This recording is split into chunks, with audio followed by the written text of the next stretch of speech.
여러분 안녕하십니까? 세상과 교회의 다양한 이슈를 다루는 시간 레디온입니다.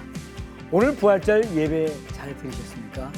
부활은 말 그대로 예수님께서 다시 살아나신 기쁜 소식인데요. 전쟁과 기근과 폭력과 가난으로 힘든 시간을 보내고 있는 세계 열방 곳곳에 이런 예수님의 부활의 기쁨이 전해지길 간절히 소망해 봅니다. 오늘도 하나님께서 세상을 움직이시는 다양한 소식들이 있는데요. 하나님의 선한 인도하심을 기대하며 레디온 시작해 보겠습니다.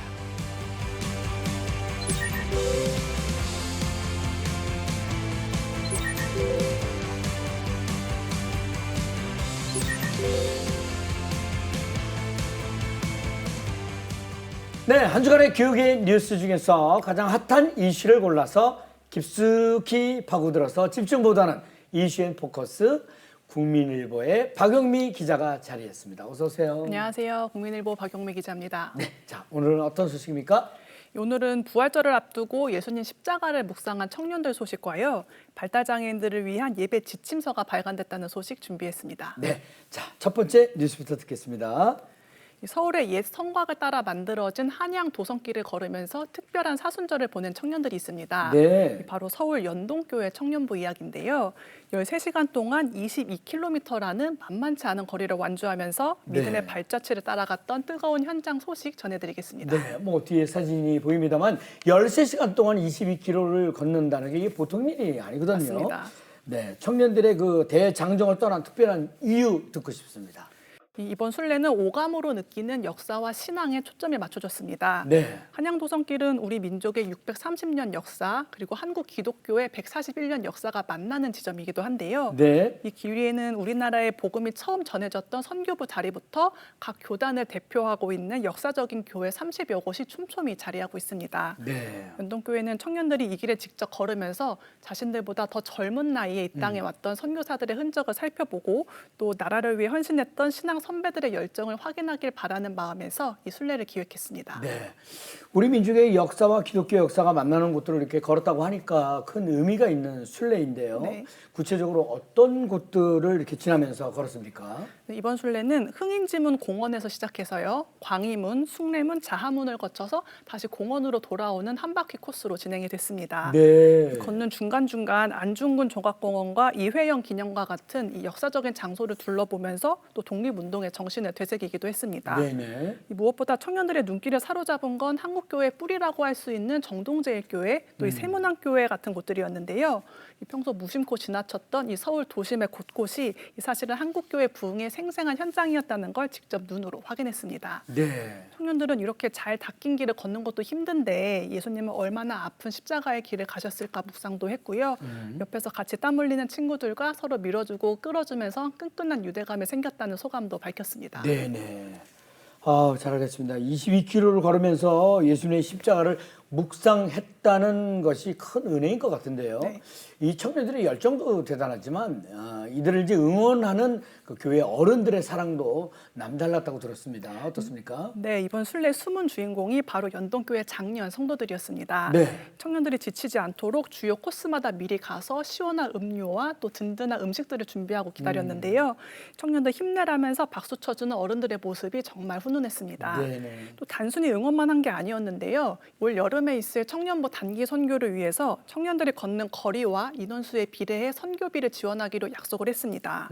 청년들의 발걸음 하나하나가 그 선교를 위한 소중한 씨앗이 되고 또 전 세대를 아우르는 귀한 자리가 됐습니다.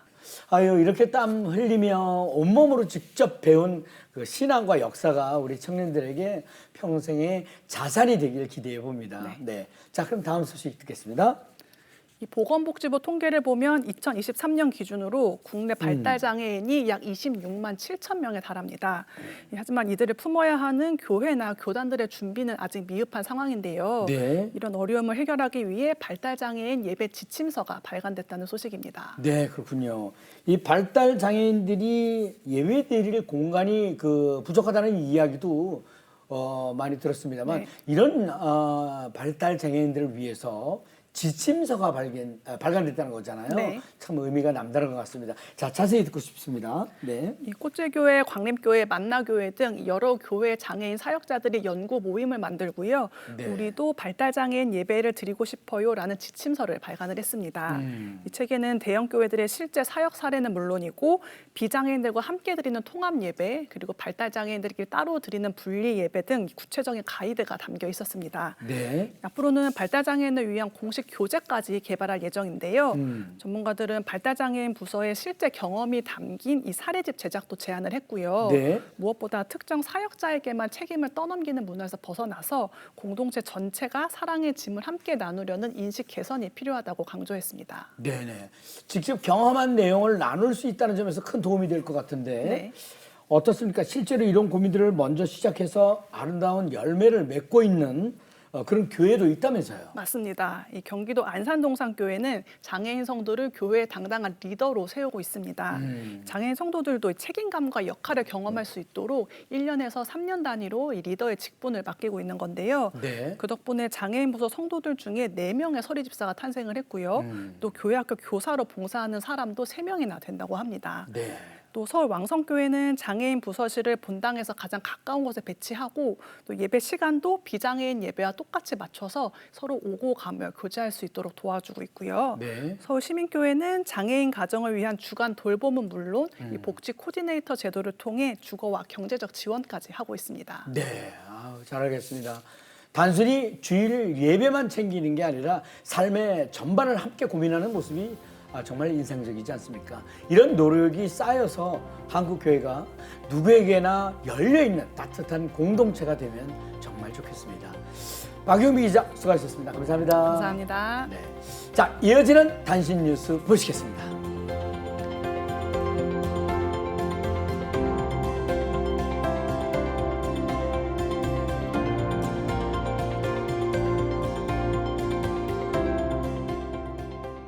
네, 전 세계 교회와 선교지 소식을 발빠르게 전해드리는 월드 뉴스입니다.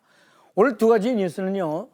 먼저 이슬람 정권의 억압에 맞서 싸운 이란 크리스찬이 미국과 이란의 충돌로 복음 전파의 사명을 품게 된 이야기와 얼마 전 고인이 되신 전 세계 120개국의 찬양을 전하며 사랑받았던 예배 인도자 론 캐놀리의 추모 소식입니다.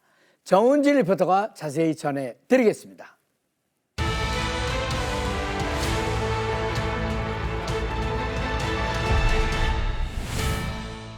미국, 이스라엘과 이란의 전쟁이 계속되는 가운데 이란의 한 크리스천이 억압에 맞서 싸운 이야기가 주목받고 있습니다. 아부티는 억압에 맞서다가 총격을 당했지만 여전히 투쟁하고 있습니다. 그는 이란 보안군이 자신에게 총을 쐈다고 말했습니다. There was an assassination attempt on my life. I was on the streets with others protesting the regime. 이란에서는 수천 명이 거리로 몰려나와 휘발유 가격 인상과 그들이 수년간 목격해온 부패와 불평등에 분노했습니다. We were protesting the oppression and discrimination that existed in society by a handful of oligarchs who for decades took all the wealth of the country into their hands and did nothing for us. They don't care about people's pain and suffering. 이란 보안군이 쏜 총이 아부틴의 팔을 관통했습니다. 그는 4번의 수술을 받아야 했습니다. 아부틴은 시위가 단지 휘발유 가격 문제 때문에 일어난 것은 아니었다고 말했습니다. We are fighting for freedom, for a normal life, for prosperity, for security, the most obvious things that every human being needs in life. 아부틴은 결국 아르메니아로 피신했고 그곳에서 작은 이란 교회를 찾았습니다. I was in a bad mental state when I came to Armenia, and the only place that could give me that peace during this time was this church. 이란 교회의 오미드 목사는 이 교회가 예배뿐만 아니라 준비의 장소라고 말했습니다. The people of Iran need salvation even more than they need civil liberties and freedoms in our country. They need the salvation that comes through knowing Jesus Christ. The freedoms and comforts of this world are temporary and limited, but He is eternal. 아르메니아에 있는 많은 이란인들이 언젠가는 정치적 변화가 일어나 고향에 돌아갈 수 있다고 믿습니다. Preparing these people, both those here in the Bible school and those we have in Iran in the house churches, so that when the day comes that Iran is liberated, they can return and preach the gospel. 난민 공동체뿐만 아니라 아르메니아인들도 그 비전을 도울 준비를 하고 있습니다. 수년 전부터 아르메니아 크리스천들은 전략적 지역인 이곳으로 이주해 왔습니다. 이 철책은 이란과 아르메니아를 가릅니다. 그리고 그들은 지금이 오랫동안 기도해온 바로 그때라고 믿습니다. 예수 그리스도와 성령이 계속해서 이란 전역에서 역사하기를 기도하고 있습니다. 제이콥 퍼슬리 선교사는 국경 지역에서 사역하는 아르메니아 크리스천들을 멘토링하고 있습니다. We've been raising up a church in the region that's a missional church. Instead of going to Iran just to shop for goods, that they go there and bring the love of Jesus. Make relationships with people. 아부틴에게 이 사명은 개인적인 의미를 가집니다. 그는 시위자가 아닌 믿음의 메신저로 고국에 돌아가기를 바랍니다. I am glad this happened to me because I believe it was worth it. It was part of the struggle for my people and for their freedom, and nothing could be more important than that. 아르메니아의 이란 크리스천 공동체는 이란이 해방되는 날을 준비하며 복음을 들고 돌아갈 그날을 기다리고 있습니다.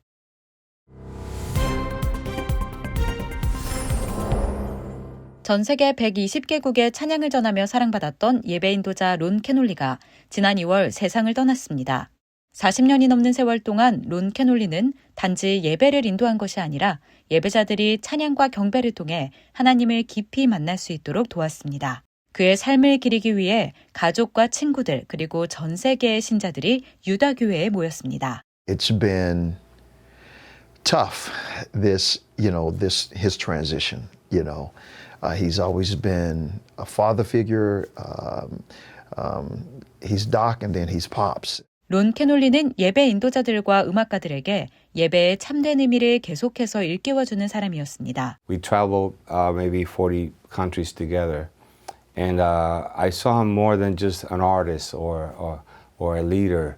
I saw him as a worshiper, a true worshiper. 그래미상을 받은 예배 인도자 이스라엘 휴트는 자신의 삶과 사역에 그의 영향력이 깊이 남아있다고 말했습니다. When I went into kind of being a professional, so to speak, and leading worship full time, Ron Kenoly was the North Star of that. 싱어송라이터 돈 모엔에게 론 캐놀리는 무대 위의 파트너 그 이상이었습니다. 음악을 통해 예수님을 전하기 위해 전 세계를 함께 다니는 형제 같은 존재였습니다. I met him and I talked to him about doing a recording with Integrity Music, which turned out to be Jesus is Alive, and that was the beginning of it. But our hearts connected at the very first meeting. 론의 매니저였던 그레이스 노트는 그가 현대 예배에 많은 영향을 끼쳤다고 말했습니다. What a pioneer from the beginning. He helped, along with others, change modern worship. 론의 오랜 동역자였던 음악감독 브루노 미란다는 그의 음악이 철저히 성경적이었다고 회상했습니다. Give to other people what comes from the Word of God. I think that was the main thing with Doc. 론 캐놀리의 아들 샘 캐놀리는 아버지가 마지막 순간까지 하나님을 찬양했다고 전했습니다. New songs that he wrote for hours, giving praise to God. And then he laid his head down and he went to sleep and the Lord took him. I take pleasure in worshiping you, Lord. 론 캐놀리는 마지막까지 자신이 창조된 목적인 하나님을 찬양하는 일을 절대 멈추지 않았습니다. 그가 남긴 음악은 세대를 넘어 전 세계인들에게 영원히 기억될 것입니다. 지금까지 월드뉴스 정은지입니다.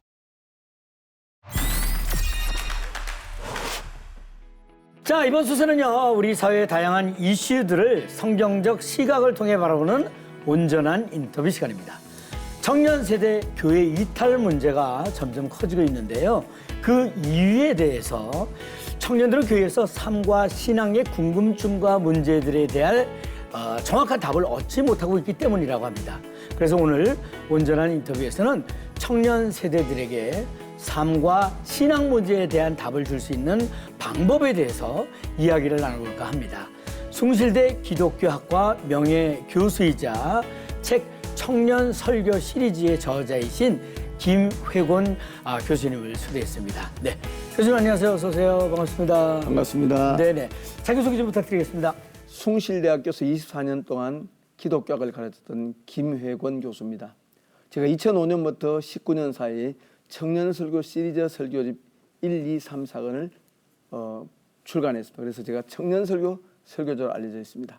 네, 말씀해 주신 것처럼 강단에서 정말 오래 계시고 최근 이제 은퇴하셨지 않습니까?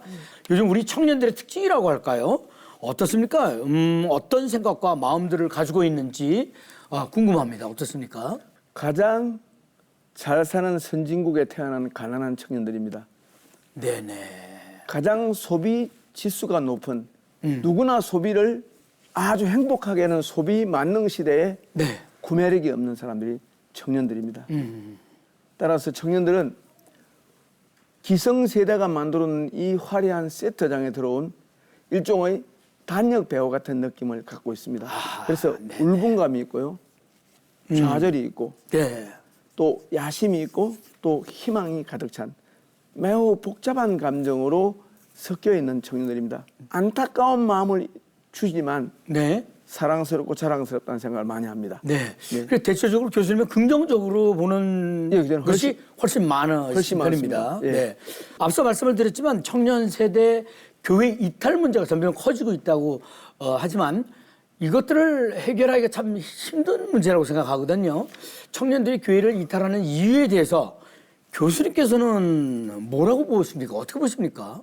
청년들이 교회라고 하는 좀 아늑한 사랑방 같은 분위기에 만족하면서 하나님께 모든 걸 맡기기에는 너무나 시시각각으로 세상이 바뀝니다.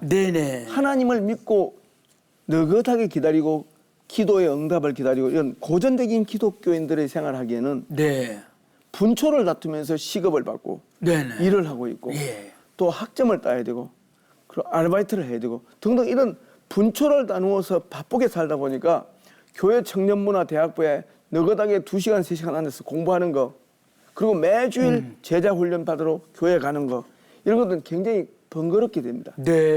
따라서 교회 이탈 문제는 교회가 부정적인 양상을 띠기 때문만 아니고요.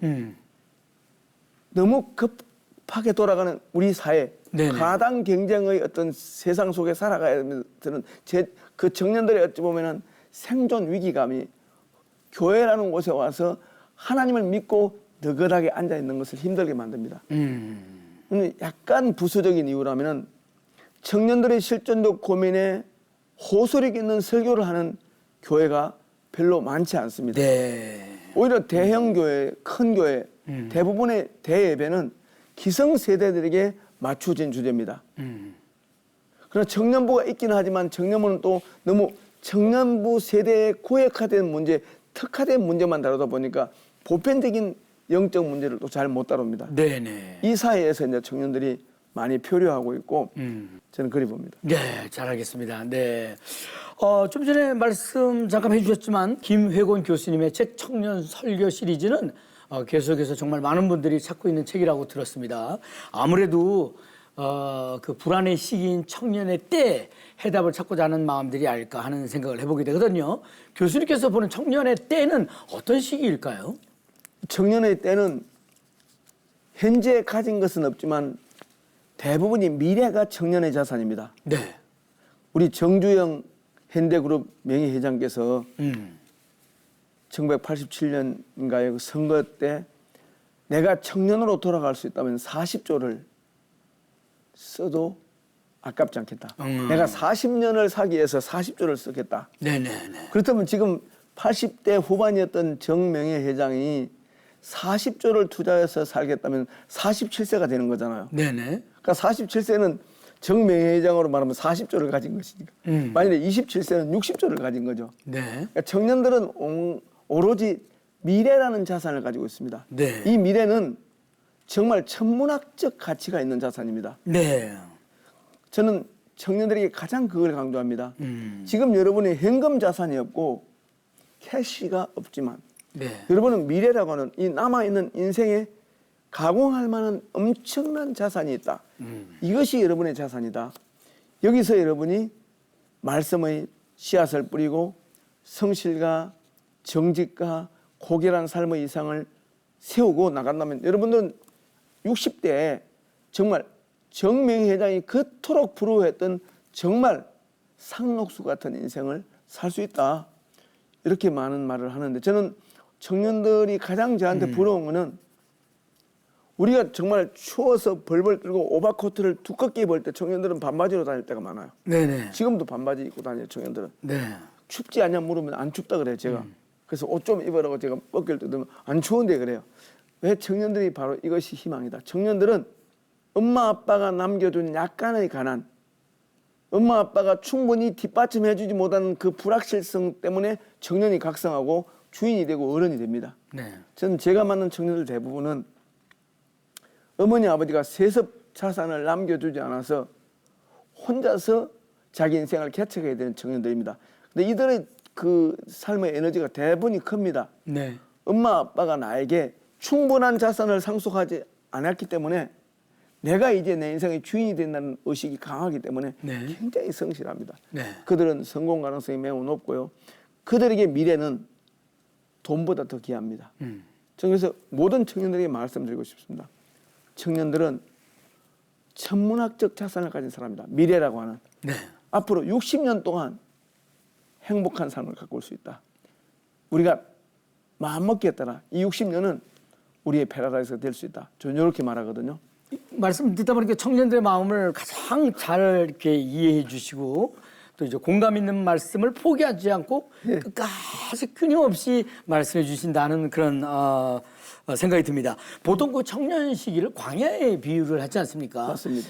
오늘날 청년들이 마주한 광야는 과거하고는 조금 다르다고 보는데 지금 교수님도 말씀하셨다시피 왜 그들에게 지금 하나님의 나라의 비전이 위로가 아닌 실질적인 도전이 되어야 하는지 여기에 대해서도 조금 더 보충적으로 말씀 부탁합니다. 맞습니다. 하나님 나라에 대한 비전은 사실 위로이면서 도전이고 도전이면서 위로인데 이 광야 같은 청년들의 인생에 적어도 믿음의 눈을 갖지 않은 사람들에게는 좌절감을 안겨주고 고통의 원천입니다. 길이 없습니다. 광야에 무슨 길이 있습니까? 네. 이정표가 아무 의미가 없죠. 길이 없기 때문에요. 그 다음에 사막은 물이 없습니다. 물도 없고 길도 없는 그곳에 던져진 게 청년이라는 말은 청년들의 좌절감을 충분히 공감하게 만듭니다. 지금 오늘날 문송합니다라는 말도 있고요.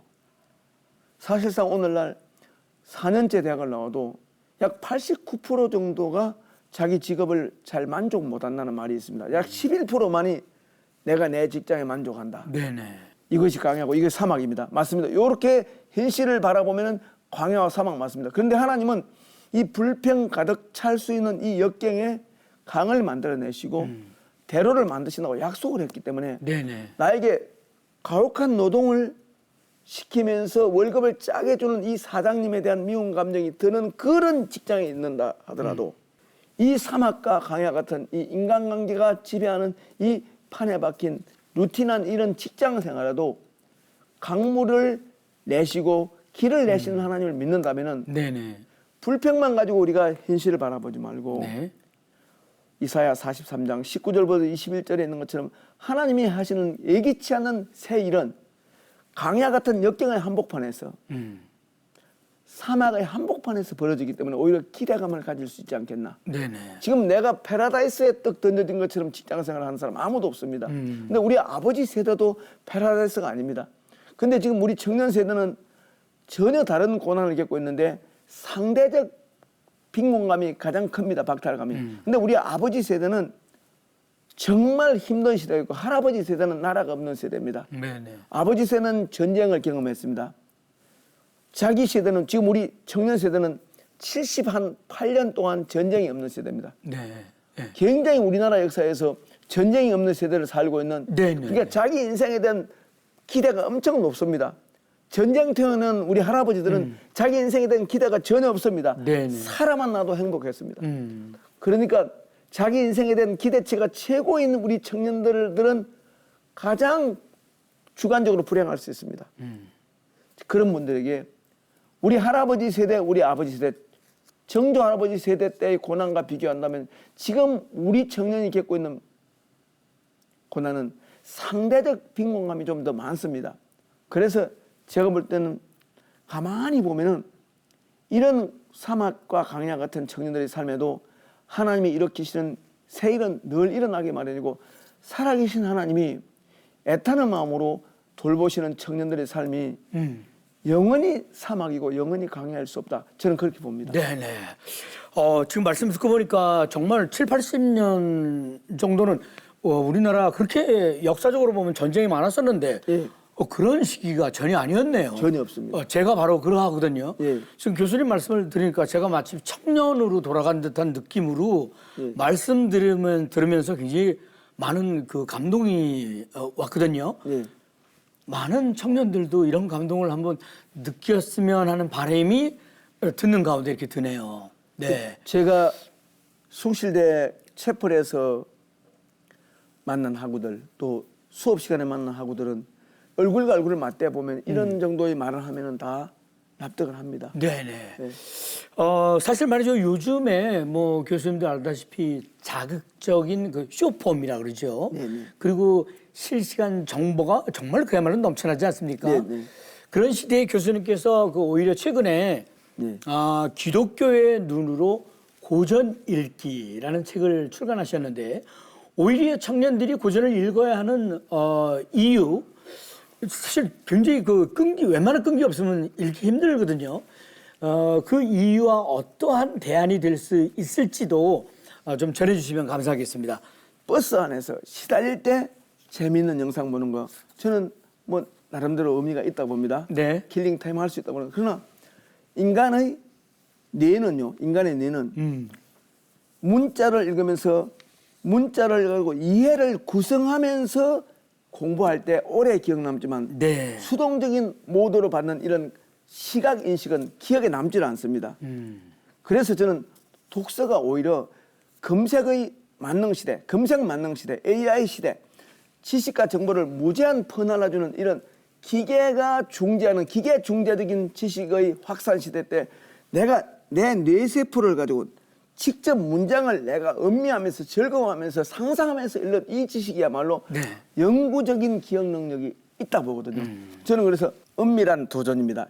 쇼츠 시대 때 저 세 작품은 진짜 읽다가 좌절하고 길을 잃기 쉽습니다.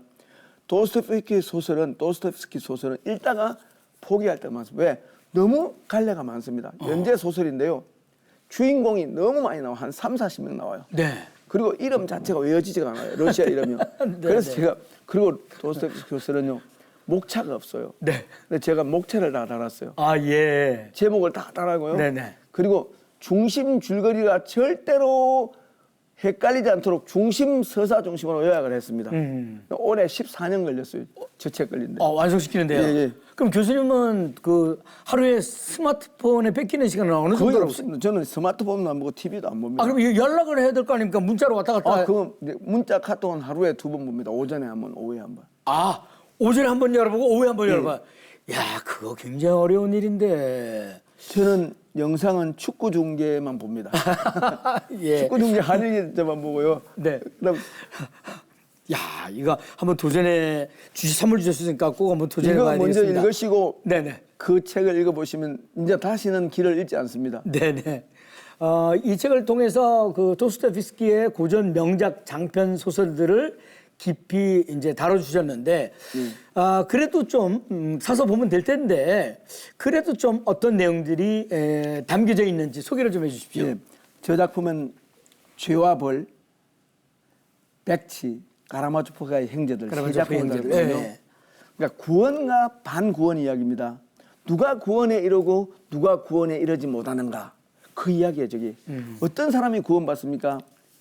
죄가 넘친 곳에 은혜가 있다는 명제가 맞는 사람이 있고 맞지 않는 사람이 있는데 가라마조프의 형제들은 음란의 사람, 이 파블로비치 가라마조프가 어떻게 그루센카라는 간능적 여인을 만나서 반구원 서사를 완성해 가는가.